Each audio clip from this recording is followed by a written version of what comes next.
3213. Eletricampos, Rua Formosa, 127, ao lado do estádio do Goitacás. Com a Unicred, você pode ter tudo o que precisa de uma instituição financeira: cartões, seguros, crédito, investimentos, consórcios, cobrança e muito mais. Tudo isso associado a um atendimento premium, que conta com especialistas em saúde financeira e ainda ganhando benefícios. Escolha uma instituição financeira cooperativa que combina com você. Escolha Unicred Norte Lagos. Quem conhece, valoriza. O mercado de tinta evolui a cada dia. Hoje existe tinta para azulejo, para cabo, para piso, para gesso, para madeira, para isso, para aquilo. Tinta para qualquer coisa. A loja precisa de variedade e especialização. Quem não é do ramo fica tão perdido quanto você. Por isso, procure quem realmente entende de tinta e que esteja capacitado para lhe orientar nesse mar de alternativas. Friaça Tintas, a loja que melhor entende de tintas. Acesse friaça.com.br. Tinta é com quem entende. Friaça Tintas. Conte com a Unimed Campos para cuidar da sua família. Com planos a partir de R$ 165,15, você garante a nossa infraestrutura completa, profissionais comprometidos, prevenção à saúde, cuidado e muito bem-estar. Contrate o plano Univida Flex coparticipativo para novos clientes de até 5 anos e concorra a uma moto elétrica infantil. Com a Unimed Campos, você pode contar.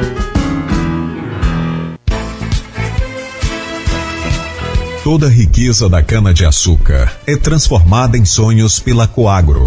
Sonhos de quem produz, de quem trabalha e de toda uma região que cresce e se desenvolve. Usina Coagro, gerando muito mais do que renda, mais que desenvolvimento, gerando esperança. Coagro, referência na produção de açúcar e etanol. Quando o assunto é imposto de renda, você não precisa escolher entre uma instituição que coopera com seu tempo ou outra que oferece facilidade em antecipar a restituição ou parcelar o pagamento. Com a Unicred Norte Lagos, você pode ter os dois. Escolha a instituição que garante tudo o que você precisa com segurança e agilidade. Escolha a Unicred Norte Lagos. Quem conhece, valoriza. O mercado de tinta evolui a cada dia. Hoje existe tinta para azulejo, para cabo, para piso, para gesso, para madeira, para isso, para aquilo. Tinta para qualquer coisa. A loja precisa de variedade e especialização. Quem não é do ramo fica tão perdido quanto você. Por isso, procure quem realmente entende de tinta e que esteja capacitado para lhe orientar nesse mar de alternativas. Friaça Tintas, a loja que melhor entende de tintas. Acesse friaça.com.br. Tinta é com quem entende. Friaça Tintas. Possui um familiar acamado e debilitado e não sabe como proceder? A Cooperativa Norte Saúde vai te ajudar. Enfermeiros, fonoaudiólogos, fisioterapeutas, cuidadores de idosos e muito mais. Cooperativa Norte Saúde. Excelência em cada detalhe. Agora na Rua 13 de Maio, 141, ao lado da Secretaria de Fazenda. Ligue 22 3055 63 39. Planície Óleo, uma loja que traz um novo conceito em serviços automotivos, um espaço moderno, amplo e confortável, profissionais qualificados para troca de óleo do motor e câmbio automático e toda a linha de óleos originais e filtros, revisão em carros nacionais e importados, na troca de óleo do motor, mão de obra e higienização do motor grátis. Planície Óleo, 28 de março, Guarulhos e Goitacazes, loja 28 de março aberta das 7 às 21 horas. Conte com a Unimed Campos para cuidar da sua família. Com planos a partir de R$ 165,15, você garante a nossa infraestrutura completa, profissionais comprometidos, prevenção à saúde, cuidado e muito bem-estar. Contrate o plano Univida Flex coparticipativo para novos clientes de até 5 anos e concorra a uma moto elétrica infantil. Com a Unimed Campos, você pode contar.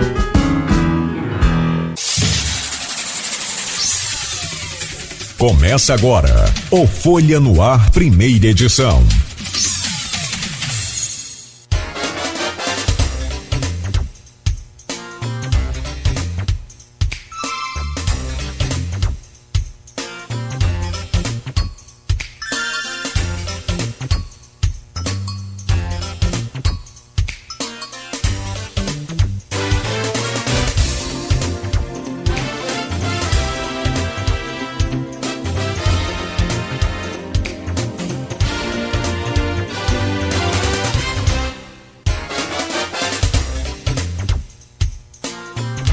Quinta-feira, 14 de abril de 2022. Está começando pela Folha FM 98,3, emissora do Grupo Folha da Manhã de Comunicação, mais um Folha no Ar, primeira edição. Ao vivo, aqui pela Folha, ao vivo também pelo YouTube, ao vivo pelo Face, pelo Instagram, onde você pode acompanhar agora as imagens aqui do programa de hoje. E também, logo mais, já após o final do programa, a edição para podcast é disponível em todas as plataformas e às 17 horas, reprise na Plena TV. São 7 horas e 7 minutos em Campos, uma ótima quinta-feira, como estamos na Semana Santa, uma quinta-feira santa abençoada a todos, né? Muito bom dia, sejam todos muito bem-vindos e nós vamos começar o programa de hoje com as principais informações aqui da nossa região, destaques também do mundo. Hoje a gente começa com a previsão do tempo, aliás, muito nublado na região. A previsão do Instituto Nacional de Meteorologia é justamente de uma chegada de uma frente fria, né, que veio vindo do sul, né, para a região sudeste e deve chegar em Campos hoje, baixando aí a temperatura, principalmente a partir de amanhã. Hoje a previsão é de tempo nublado com 31 graus de máxima, 23 de mínima. Faz 24 graus agora aqui no centro da cidade. O programa de hoje está muito especial. É um painel onde vamos debater aqui a renovação chilena e os desafios da democracia na América Latina e no Brasil. Uma espécie de uma prévia do que vai acontecer, né, na aula inaugural que nós vamos transmitir na próxima segunda-feira, aqui a partir das 9h45 na Folha FM. Então, inclusive lá com a participação do palestrante Alberto Ágio, que já esteve também nesse programa.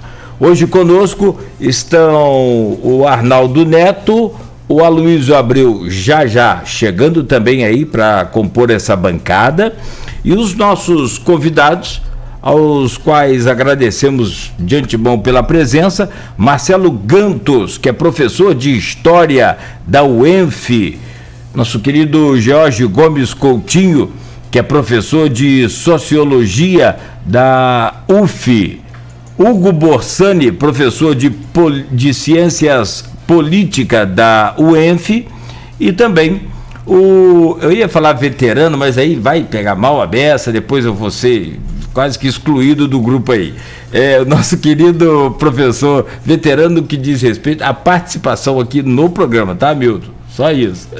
Nosso querido professor Hamilton Garcia, também de Ciências Políticas da UENF, que é uma simpatia de figura também, né? Assim como os outros. Sejam bem-vindos, já traremos o bom dia de vocês. No programa de hoje, vamos falar sobre essa renovação chilena, vamos falar sobre esse desafio da democracia, logo no primeiro bloco, um ano importantíssimo para a América Latina, com eleições aí em vários momentos, inclusive no Brasil. A Europa, entre eleição na Hungria e também da França, que repete lá o 2017 com um novo cenário. A disputa entre os garotinhos e Bacelar na Câmara de Campos, onde Arnaldo Neto conhece cada cantinho daqueles corredores ali e sabe de tudo, mais do que as próprias paredes daquela casa. Então nós vamos já trazer aí o bom dia de cada um, vamos trazer também, evidentemente, essa explanação para que a gente possa entender, para que a gente possa viver um pouco mais da política ao nosso redor. Será que, né, teria solução para essa democracia ser implantada com crédito, com força de vez aqui na América Latina e crescer? Sobre ser implantada. Desculpa, não precisa não, meu amor. Deixa que o pessoal vai falar aqui. É a Siri. Gosta de entrar no programa. E então fique ligado aí, porque nós vamos a todos esses fatos a partir de agora. Destaque só aqui no portal folha1.com.br, são alguns mais importantes que eu separei aqui. Novo decreto exige comprovante de vacina contra a Covid nas escolas de Campos. Eita, município. O município deu prazo de 30 dias para que pais e responsáveis apresentem a comprovação dos alunos de até 18 anos. Brigamos tanto por isso aqui no passado, né? Agora, recente. Governistas assinam manifesto contra a cassação dos vereadores de oposição. Agora, os próprios governistas são contra. Campos ganha centro de referência para tratamento de sequelas da Covid. Soriano se desculpa com bandeirinha. Reação falha e intempestiva. Campista também pediu desculpa a todas as mulheres, a Federação Capixaba e a Desportiva. Comércio de Campos liberado para abrir nos dias 22 e 23 de abril, é o que confirma a ASIC. Recapeamento asfáltico da Pelinca causa nó no trânsito às vésperas da Páscoa. A Prefeitura informou que vem alertando sobre as obras de março, né? E que adiante, aí, porque já que a chuva não vem, então aproveita para as obras. Grupo Sacro do Teatro apresenta a Paixão de Cristo no Trianon. Semana Santa com preços mais salgados para o consumidor. Diocese de Campos celebra a Semana Santa. A programação segue até domingo com a celebração da Páscoa. E a ação de combate ao trabalho infantil em cerâmicas acontece em Campos. Bom, nós seguimos o programa então, e nesse primeiro bloco, como já a gente havia planejado, vamos falar sobre a renovação chilena e os desafios da democracia na América Latina e no Brasil. Vamos só cumprimentar aqui, dar uma passada rápida aqui, um segundinho para cada um bom dia aí, para que a gente comece bem esse programa com um bom dia. Bom dia, meu caro professor Marcelo Gantos, professor de História da UENF, bom dia, seja bem-vindo, querido, ao Folha no Ar. Bom dia a todos os membros da mesa e a audiência da Folha no Ar. Um prazer estar com vocês aqui para conversar um pouco sobre esses assuntos tão relevantes, né, para a nossa região de América e para trocar ideias com colegas de muitos anos de convivência, como Hamilton, Hugo e Jorge. E um bom dia também para Arnaldo, que conheço pouco, mas que a gente lê bastante. E, enfim, estamos aqui para dialogar um pouquinho e trocar ideias sobre esse novo cenário que a gente está vivendo. Meu caro Jorge Gomes Coutinho, professor de Sociologia da UF, bom dia, seja bem-vindo.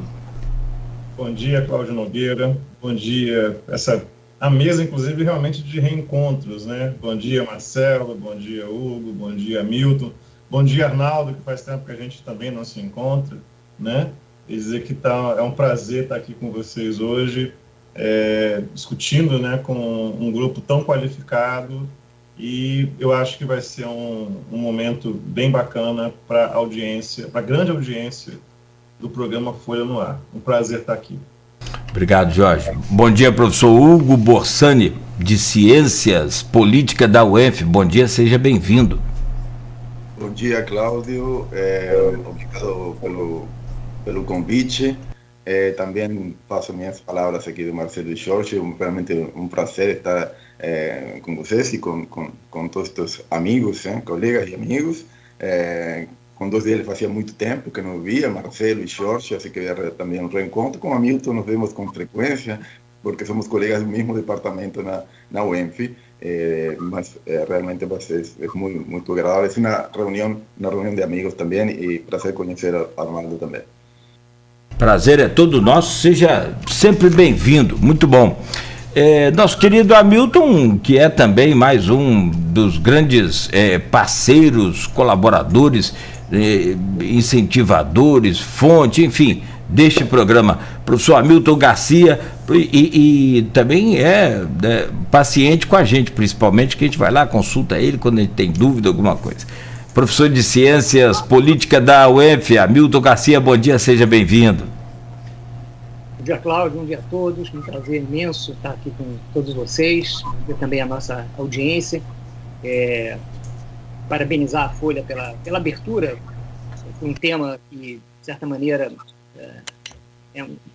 distante, né, das preocupações locais e também brasileiras, né, e a política internacional, em particular da América Latina. Temos aí 2 representantes da América Latina aqui no dia de hoje. O Hugo é uruguaio, o Marcelo é argentino, e nós brasileiros somos da América Latina, mas uma América Latina que sempre teve de costas para a América Latina, né? Então, isso mostra o quanto a UENF também foi uma renovação em termos da Universidade Brasileira, né, que se abriu a várias nacionalidades, tanto da América Latina quanto da própria Rússia, né? Temos vários especialistas que vieram da antiga União Soviética, nos anos 90, na época de fundação da UENF, e dizer que essa parceria, então, é muito importante para a gente enriquecer a nossa cultura política, o nosso conhecimento das realidades políticas de outros países, e parabenizar a Folha por essa abertura e essa iniciativa de fortalecer essa aula inaugural, que vai ser na segunda-feira, como já disse o Cláudio, dos cursos de Ciências Sociais e também de Administração Pública.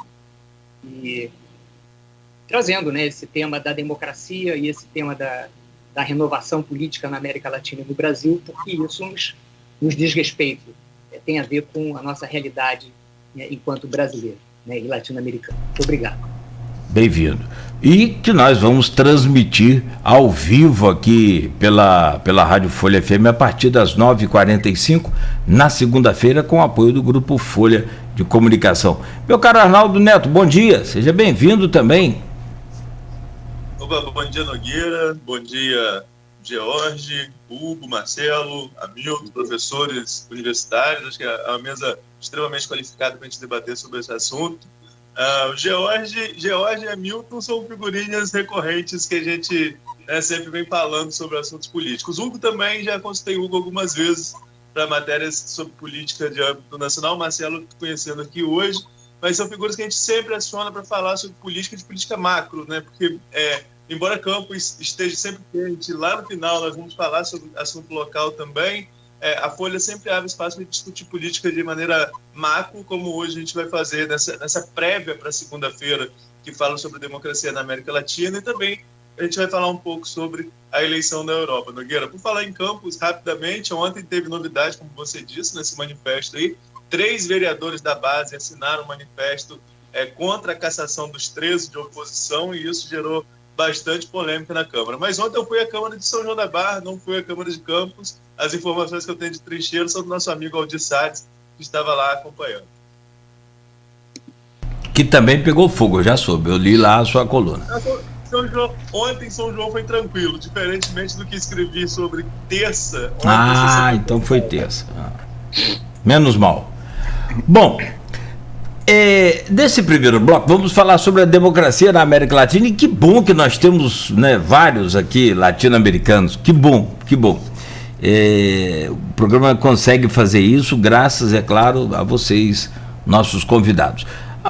Só um detalhe que eu vou informar: uma média de 5 minutos para cada um de vocês, e o ouvinte que está acompanhando a gente em casa ou pela internet, às vezes vai ouvir aí eu interromper alguma fala, só para dar um alertazinho que faltam 30 segundos. Fica meio assim, inconveniente, mas é melhor que se faça para a gente manter uma equidade, para manter um controle melhor sobre o tempo. Fora isso, mas não é justiça eleitoral que tem que cortar, não. Bom, coube a mim abrir esse programa e eu estudei, olhei, e além do que a gente já conhece um pouco, né, muito pouco, mas pelo que a gente conhece da política na América Latina, há um grande desafio. Aliás, são muitos os desafios, mas um me chamou a atenção. O que mais me chamou a atenção foi o comportamento da população latino-americana. De acordo com o Barômetro das Américas, que é um levantamento realizado a cada 2 anos pelo Projeto Latino-Americano de Opinião Pública, o LAPOP, da Universidade Vanderbilt, a confiança, o que me assustou foi isso, a confiança no sistema democrático está em erosão. A confiança por parte da população. 1 em cada 4 cidadão latino-americano não confia na democracia. 25% dessa população não confia na democracia. E dentre os pontos fracos citados por não confiar, corrupção, desigualdade, pobreza, claro, e violência.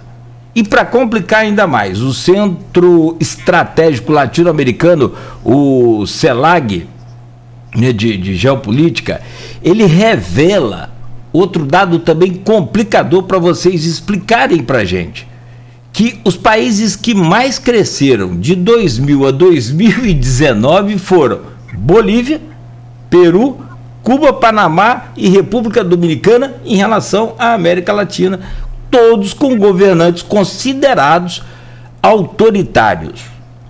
Ao que me parece, essa semântica da dicotomia entre democracia e autoritarismo não está sendo muito eficiente para convencer essa parte da população que não acredita na democracia, que eles alegam que é muito corrupto.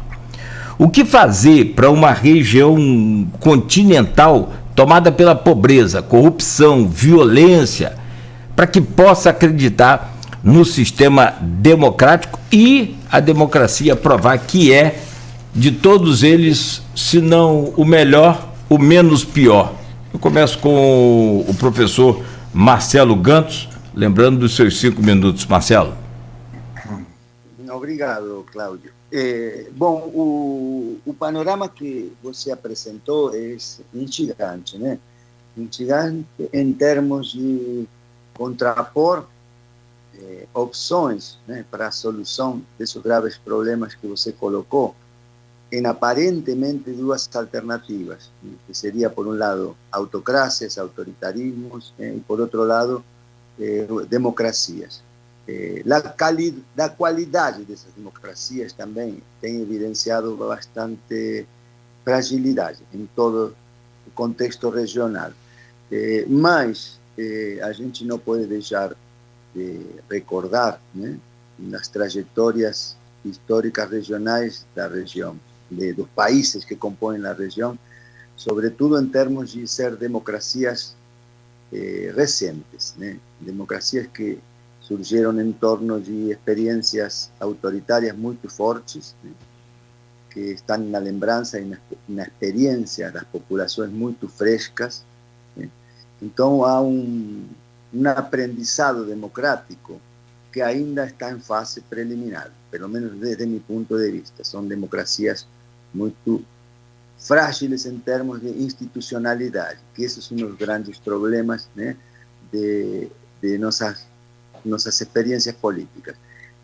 Por outro lado, nós temos tido, em termos de resultados, né, resultados bastante importantes, né, que fortalecem, desde o ponto de vista social e de constituição de identidades nacionais, de integração nacional, como o caso de Bolívia, por exemplo, como o caso de Argentina, de Chile, né, nesta última experiência, grandes avanços, né, que colocam também, recolocam o papel da democracia como uma alternativa de integração de nações que foram fortemente castigadas pela desigualdade, pelo preconceito, pelas elites, né, que governaram durante tanto tempo e marginalizaram grandes parcelas da população que ficaram excluídas da vida política. Esse aprendizado democrático é custoso, né? E o custo dessas democracias tem se expressado muitas vezes nessa condição de dependência econômica, de fragilidade financeira dos estados, de condições estruturais, né, que não acompanharam de alguma forma os avanços que se deram dentro do plano social. Eu creio que esse balanço ele evidencia que, apesar, né, pelo menos de meu ponto de vista, apesar das conquistas em termos de inclusão social, de crescimento da capacidade de participação dessas populações que durante muito tempo, ao longo do século XX, ficaram fora da vida política e da vida pública, possibilitou a democracia, a iminência de nós estarmos agora em um momento de reformulação significativa, né, muito significativa, dos valores da democracia, perante um avanço substantivo de modelos excludentes que dominaram a configuração das relações entre os seres humanos que vivem nesses territórios, né? E tivemos experiências que têm sido muito saudáveis, né? Apesar de todas essas flagelos que você evidenciou, que são macro, né? São estadísticas que mostram algo que a gente está vivenciando não só no território latino-americano, sino no mundo como um todo, né? Esse desgaste desse modelo republicano, democrático, que está erosionando até nos Estados Unidos, na cuna da chamada democracia, né? Donde se vive também as mesmas dificuldades, só que em outros contextos, em outra dimensão, mas onde o nível de pobreza tem atingido, as desigualdades nos Estados Unidos tem sido também um dos casos mais significativos de avanço da desigualdade. Então, esses fenômenos são fenômenos que não só atingem os países periféricos, são realidades que a gente está vivenciando como um problema que tem que ver com outras dinâmicas do mundo do trabalho, da globalização, dos poderes financeiros, de outras dimensões. Quando a gente fala da democracia, fala de alguma forma de um sistema de governo, tá? Mas também fala de um estilo de vida, né?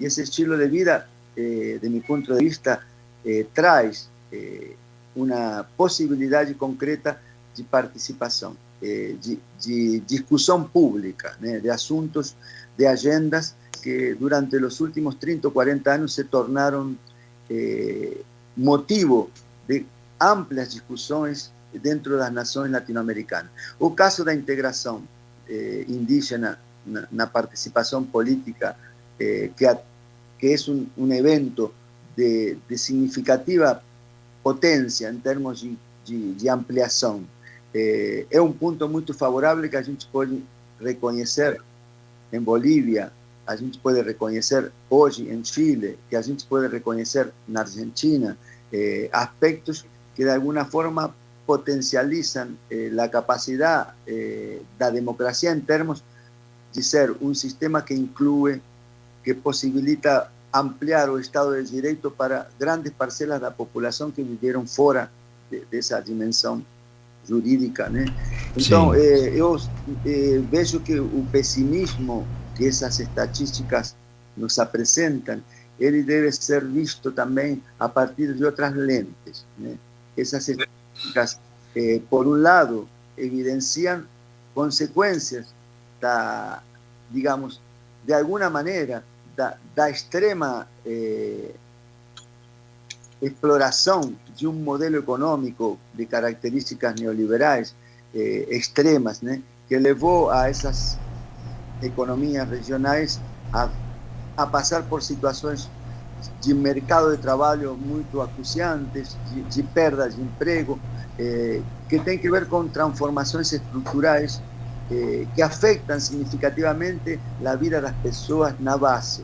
Perfeito, professor. Do ponto de vista dos direitos, a gente tem vivido, eu acho, e isso fica muito evidente nas conquistas dos direitos que têm sido expressadas nas populações argentinas, uruguaias, chilenas, peruanas, bolivianas, né?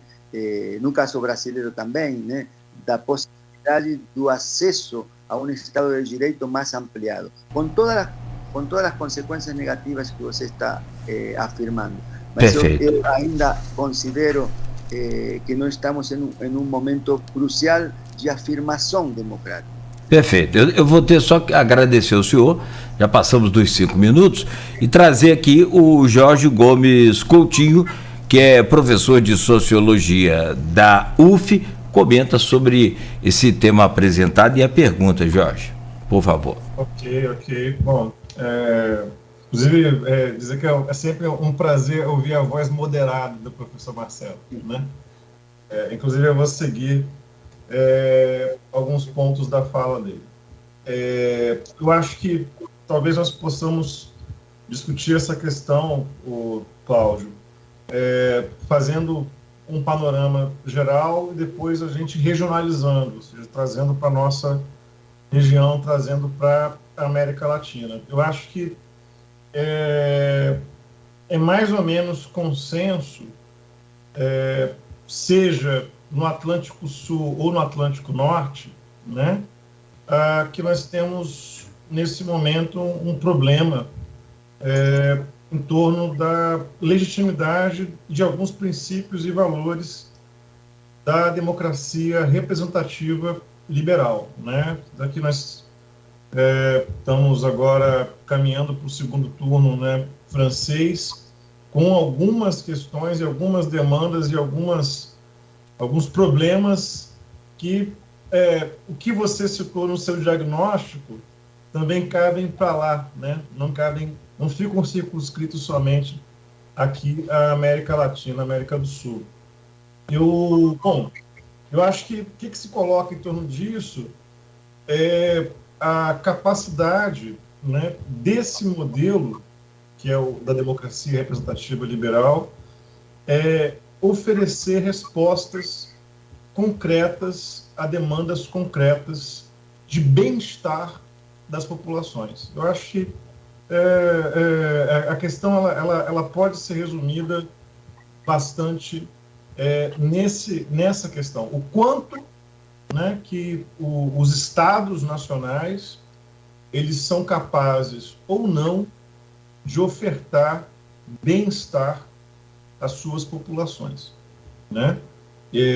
Na medida em que como o próprio Marcelo, e você mesmo também, Cláudio, citou a dificuldade de acesso ao mercado formal de trabalho, ou um rebaixamento, inclusive, da massa salarial nesses países, você gera um problema de legitimidade, né, do sistema político e legitimidade do modelo vigente, né? Ou seja, tanto é que se há os votos, né, em extrema-direita, há também as abstenções, que não são poucas. Veja, que é um pouco um sintoma, né, de descrédito, né, do sistema diante de sua população, diante dos eleitores, né? Agora, no caso em particular da América Latina, eu acho que a fala do Marcelo tem um traço de otimismo, né? Pensando justamente como que fica essa realidade depois da experiência do que se chama na literatura fora do Brasil de onda rosa, né? Que aqui dentro, na mídia corporativa, chamam de onda vermelha, né? Mas na verdade está mais para rosa do que para vermelho, né?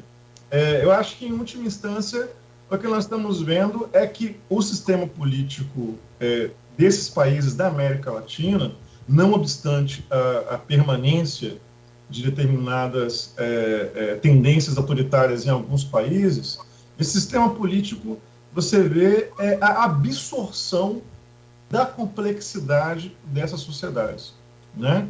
O que você está vendo, em última instância, se você pegar as eleições recentes, né, do legislativo na Argentina, se você pegar o plebiscito apertado no Uruguai, recentíssimo, né?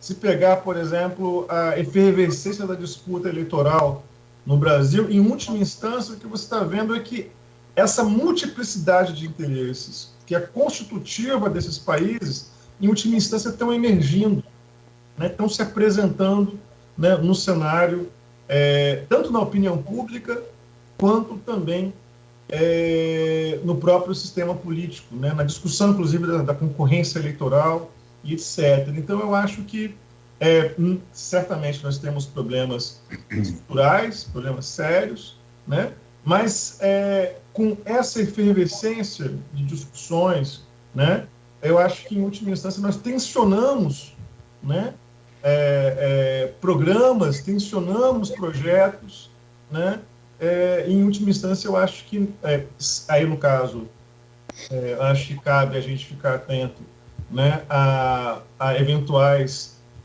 tentações autoritárias, sem dúvida alguma.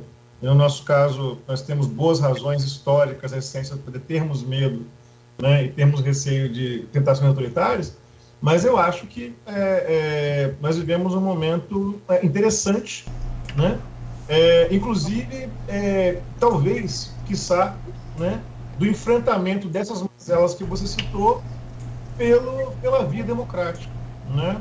Eu acho que eu vejo com certa... Daqui o exemplo chileno é muito alvissareiro, né? Ou seja, nós temos aí talvez possibilidades de experimentalismos, possibilidades de saídas que, em última instância, sem dúvida alguma, colocam em teste a democracia, mas o próprio sistema político formal e a democracia podem ofertar respostas que, ao invés de fazer esse esgarçamento em uma solução autoritária, talvez redunde, na verdade, num reforço, num enforcement, né, do sistema político formal e da própria democracia na região. Perfeito. Aliás, você falando do Chile, eu estava acompanhando também, teve uma das participações efetivas aí da população, uma das maiores dos últimos 30 anos, diferentemente da França, que voltou a ter, né, também uma falta de participação grande, como também nos últimos anos. Lá as abstenções são muito grandes. Meu caro professor Hugo Borsani, professor de Ciências Política da UENF, como explicar essa situação e como acreditar na democracia, como a gente colocou aqui todos esses parâmetros apresentados por essas entidades?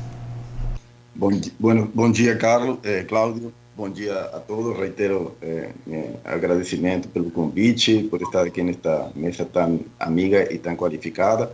Eu vou começar pelo que você começou, Cláudio, os indicadores de perda de confiança da população do Latinobarômetro. Na verdade, tem vários indicadores sobre qualidade, sobre a democracia conhecidos, alguns mais, outros menos, e praticamente todos vão nessa direção. Não? Há uma perda de confiança, não só uma perda de confiança, há de fato uma perda de aspectos democráticos, mais autoritarismo, perda de direitos, às vezes, e isso é mundial, né, como foi falado, não é só da América Latina.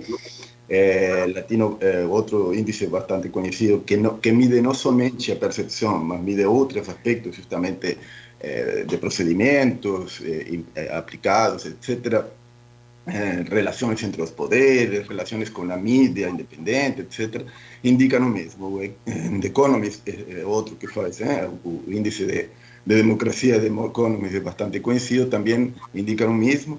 Estava lendo recentemente uma comparação somente nos últimos 2 anos, no índice de Economist, que reitero, não mide somente a percepção, somente Uruguai e o Chile, mas em primeiro lugar o Uruguai e o Chile tiveram um aumento da democracia, ou seja, melhoraram na avaliação, no índice, aumentaram seu aspecto democrático. Os demais, na América Latina, todos retrocederam por diferentes motivos. Então, é um problema, sem dúvida, um dos principais problemas, mas que, obviamente, isso é resultado de outras coisas, algumas delas já foram aqui apresentadas por Marcelo e por Jorge.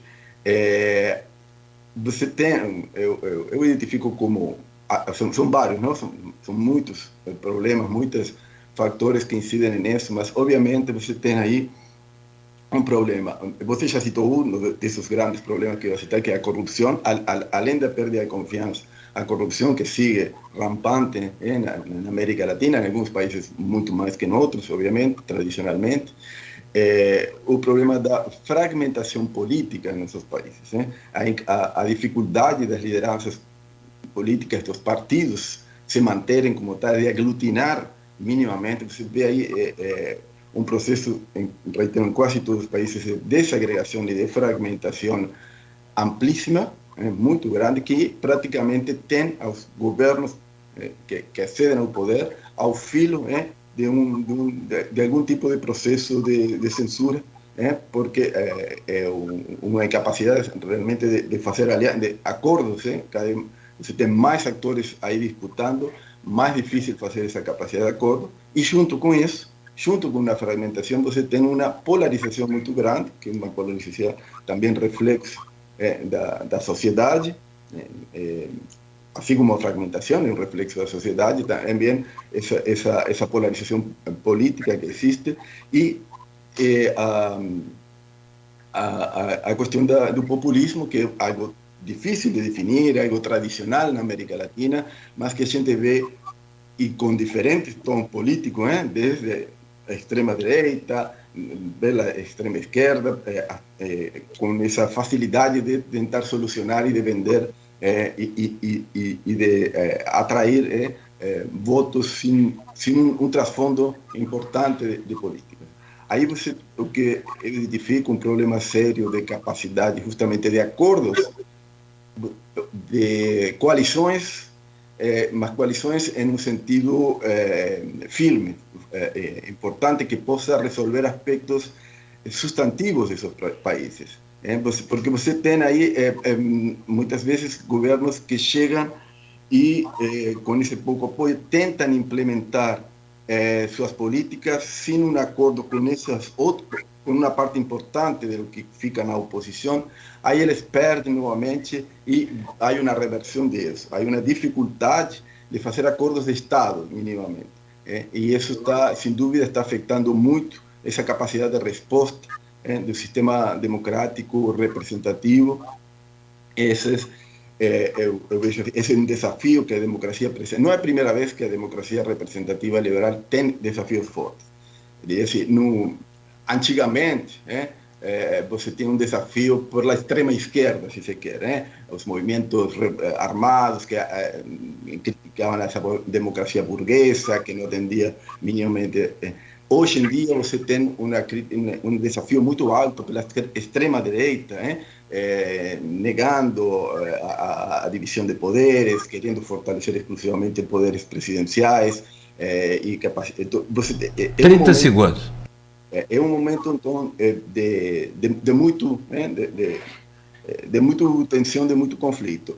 Eu vou ter um aspecto um pouco mais positivo. Eu não sou muito otimista nesse sentido, que é um desafio sério.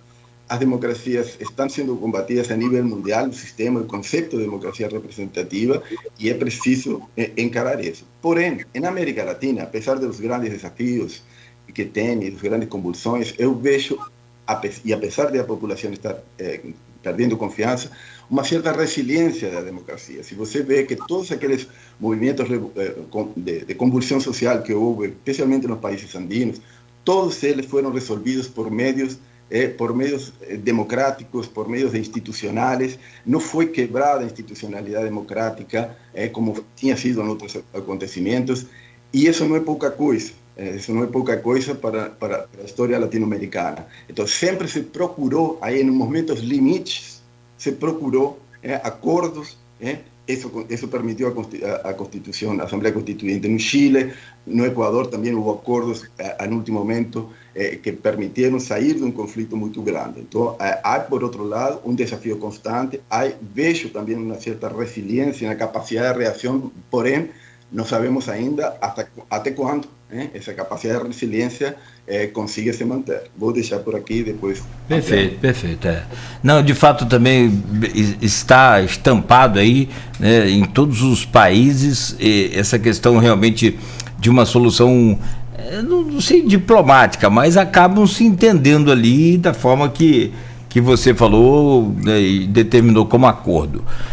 Meu caro professor Hamilton Garcia, professor de Ciências Políticas da Universidade Estadual do Norte Fluminense. É com você. Bom, enfim. Ficar por último é interessante porque já me desonero de uma série de questões que foram brilhantemente colocadas aí pelos colegas mas, por outro lado, também o desafio, né, de enriquecer esse debate. Então, eu começaria lembrando o fato de que nós não temos uma tradição democrática na América Latina, né? A modernização política no mundo ocidental deveu-se, sobretudo, ali pelas revoluções burguesas que aconteceram no velho continente e marcaram os conflitos crescentes a partir de então entre cidade e campo, a perda da hegemonia dos grupos tradicionais, das nobrezas tradicionais, dos senhores de terra na Europa, a ascensão de novas classes sociais, a revolução comercial, depois a revolução industrial. É todo um processo que ocorreu no mundo europeu, que a gente chama de processo de modernização e de democratização, que transformou a Europa e o Ocidente, né, que se identifica com essa Europa, nas modernas nações democráticas, que vieram a dar nas modernas nações democráticas, um processo também muito turbulento de revoluções, violência, regicídio, né? Enfim, um processo que não é idílico, que não é um processo totalmente plano. Porém, isso foi um processo que se deu ao longo dos séculos e que foi constituindo essa sociedade, amadurecendo essa sociedade e recriando os pactos sociais e políticos que constituíram o Ocidente. No nosso caso, nós somos um Ocidente onde tudo isso aconteceu como um processo de dominação colonial. Isso nos sucedeu como um paraquedas que caiu, que veio pela água, né? Veio pelo mar, pelas caravelas, como já diz o presidente da Argentina, né? Veio pelo mar, né? E desagou aqui, destruindo as nossas relações tradicionais, originárias da democracia audiana, né? Se na Europa esse processo de modernização não chegou, embora tenha destruído as relações feudais, conseguiu preservar as relações comunitárias existentes nas próprias civilizações europeias, no nosso caso, esse processo de nascimento, o nosso parto, destruiu as nossas relações democráticas originárias, baseada no campo, nas aldeias indígenas e nas cidades mais avançadas que haviam também no altiplano e em outras regiões. Então, nós nascemos como uma entidade moderna na base do despotismo colonial. E isso torna tudo bastante mais difícil e nos aproxima muito da tradição russa, que também é uma nação forjada no despotismo ainda mais, digamos, sem peias, né? Porque baseado numa forte exclusão social, numa forte dominância do segmento que é o segmento do colonizador, aqui no nosso caso. Então, isso eu acho que é um aspecto fundamental, porque toda a modernização que acontece no país, no Brasil e na América Latina, ela vai se dar sob a direção dessa lógica europeia, mercantilista, e sempre muito fortemente marcada pela presença da dominação dos descendentes dos europeus, né? E o elemento das populações que foram agregadas, que foram fundidas nesse processo de constituição das nações latino-americanas, se deu de maneira subordinada. Então, isso cria um processo, além de ser um processo que vem de cima, né, vem pelas caravelas, ele, quando começa a se desenvolver endogenamente, ele vai estar marcado por essa dissociação interna, endógena, entre as populações. A democracia na América Latina sempre foi marcada pela ojeriza das classes dominantes em relação às diferenças étnicas constantes na nossa formação econômico-social, e também pelo temor de que esse processo de exploração desaguasse numa completa subversão das relações de poder. Então, a nossa modernização sempre foi marcada pelo medo do povo, pelo medo da participação popular. E esse é um elemento que só muito recentemente vem sendo questionado, e, como disse muito bem o Marcelo, que vem sendo revolucionado nas estruturas sociais mais profundas do nosso continente. Então, daí, isso acontece no momento, para terminar, Cláudio, em que o mundo ocidental ele decai como um padrão, um parâmetro de processo exitoso de democratização, por um lado, em função de questões que a gente vai discutir mais adiante, e do outro lado, isso acontece também no momento em que os nossos processos de modernização fracassaram do ponto de vista da inclusão econômico-social, né? Então, a falta de tradição, um contexto internacional desfavorável e um fracasso dos nossos modelos de modernização, baseados nesse apartheid implícito, tornam o nosso processo dentro da esfera do Ocidente um processo bastante delicado, bastante, eu diria, periclitante e instável nesse momento.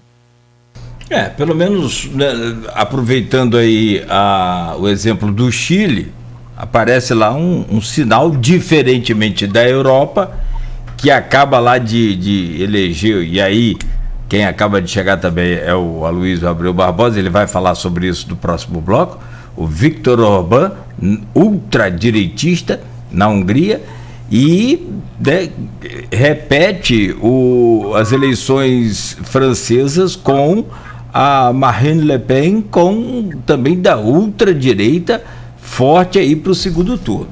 Mas vamos falar sobre isso no próximo bloco. Então, por isso, o exemplo do Chile, elegendo o Boric como esquerdista, é talvez uma possibilidade de um crescimento nesse crédito dessa democracia. São 7h53. A gente vai fechar esse bloco agora, mas eu quero trazer o bom dia do Aloysio Abreu Barbosa. Bom dia, Aloysio, seja bem-vindo ao nosso Folha no Ar. Bom dia, Cláudio Nogueira. Bom dia, Arnaldo Neto. Bom dia, Jorge. Bom dia, Marcelo. Bom dia, Milton. Bom dia, Hugo. Bom dia, sobretudo você, ouvinte, pelo streaming telespectador do Folha no Ar. Peço desculpas pelo atraso, não tenho desculpa nenhuma melhor para dar, pelo fato de ter dormido demais mesmo. Acordei assustado com o horário. Mas vamos lá, vamos estar juntos aí para a parte do próximo bloco. Desculpem a todos aí. Desculpa a todos. Vamos lá, 7h54 em Campos, um rápido intervalo. Próximo bloco a gente continua com esses convidados, com você que está nos acompanhando aqui pela Folha FM, nessa prévia do que vai ser aí a segunda-feira, a aula inaugural sobre a renovação chilena e os desafios da democracia na América Latina e no Brasil. E agora vamos partir aí para a Europa também, que está efervescendo, borbulhando com guerra, com tudo que dá direito. E ainda vamos falar de Campos, com esses pensadores aí. Aqui no Folha no Ar, oferecimento de Proteus, serviços de saúde e medicina ocupacional, qualidade certificada ISO 9001-2015, Unimed Campos, cuidar de você, esse é o plano. Laboratórios Plínio Bacelar, 80 anos de tradição em Campos e região, e Unicred Norte Lagos, quem conhece, valoriza. Pagar conta